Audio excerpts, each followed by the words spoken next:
you out. Okay, so this video is going to be on how to do a med pass with a state surveyor standing up right next to you. It's hard. It's not really hard because you know what you're doing, but it's hard because they're watching you, so it's like they make you nervous, but you can't let them make you nervous. So one of the things they're going to ask for when they're in their visit, they stay for about 4 or 5 days, I believe, and then they ask the nurses to do med passes, they ask the nurses to do wound care, they ask the nurses to do, if you have a trach patient, they may ask for, let me see you suction the patient, let me see you do trach care. So you need to brush up all your skills, like get your nursing skills book out and brush up on it, okay? Because like it's not as straightforward as you would think. Like, for example, you know what, I'm not even gonna get into all that.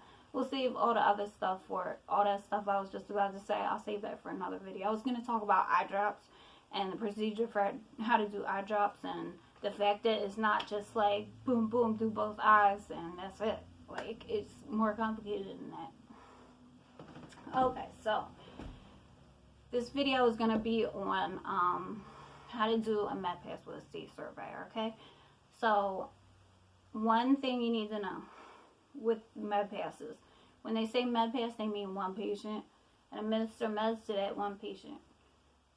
2, you can't do meds in the day room, in the hallway, nowhere. You have to do them in their room. That's the only place you can do meds, okay? That's the only place you can do a blood pressure. You can't do nothing outside that room.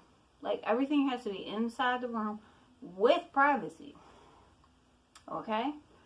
You have to pull that curtain, you have to shut that door.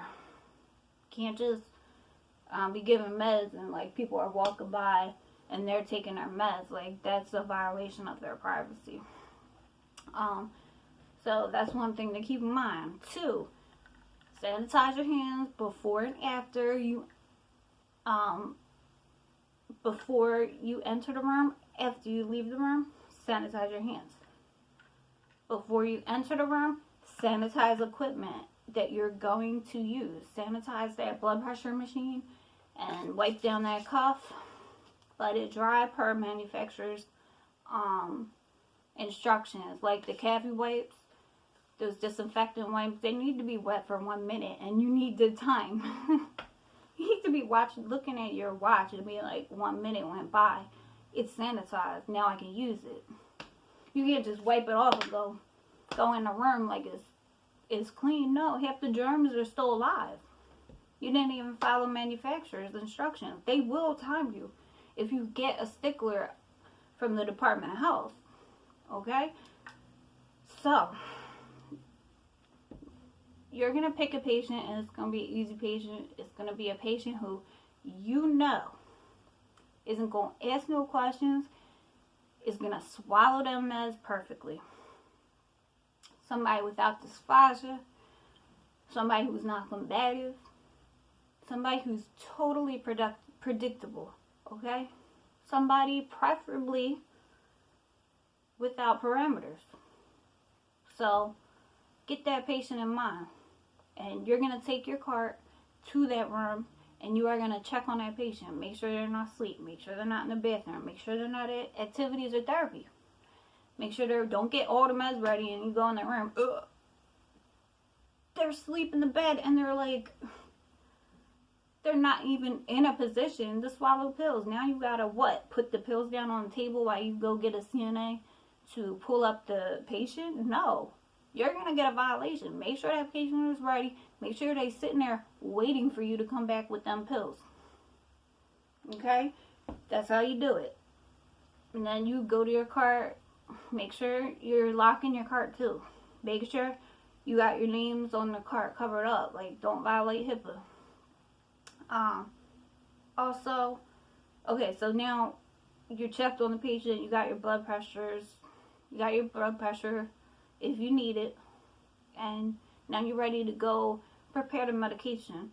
So you're going to go to the cart and you're going to check it 3 times against the MAR. You're going to check the 5 rights, look at the blister pack, listen it for, and then check it against the computer, or check it against that binder that you're using for your medication administration. Make sure they match up. Make sure that medication is not expired. Okay? So you check the pills when you take the cart, take it out the drawer. Then you check it before you pop it. Then you check it again before you put it in the drawer. And that is from my nursing skills book. I've done it in front of the state where I take it out the drawer, I check it. And then I go back through again. I check it, and then on the 3rd time, I actually pop the pill. But even on that 3rd time, I check it again. And I'm looking for expiration. I'm looking to see if the pills look right. They want to know and talk out loud, like, okay, I'm going to check it a 2nd time. And then go back through. Like, explain what you're doing so they know they can check off what they need to check off. They don't want to be like, what are you doing? Or you don't want them wondering.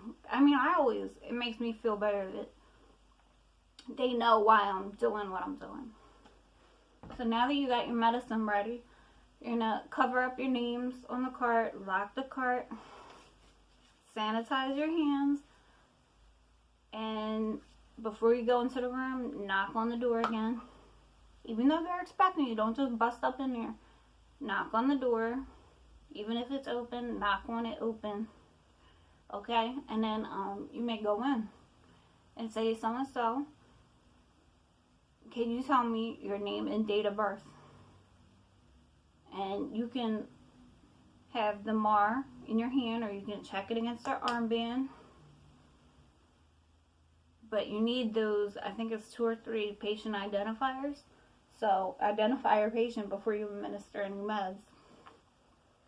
Okay, and pull the curtain or shut the door so you're providing privacy. And then stay with the patient while they're swallowing the pills and before they even take it. Do you have any questions? But you know they're not going to ask you questions because you picked that patient right. Okay, so then you're done. Leave them with their call bell. Leave them with their water. Is there anything else you need, Mrs. So-and-so? And if they say no, you may leave. Because you know they're safe, they have their call bell, and their basic needs are met. They have their water. Okay? And they don't want no food or anything because they just said they don't need anything. Alright? So, that's how you do it.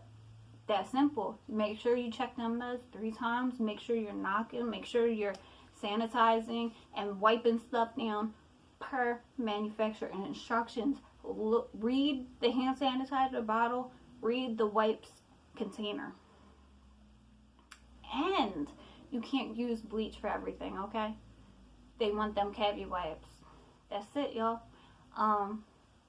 Like, comment, subscribe. Please let me know if you have any questions or you want to see some other video. Or if you want me to do another topic on a video, let me know. Bye.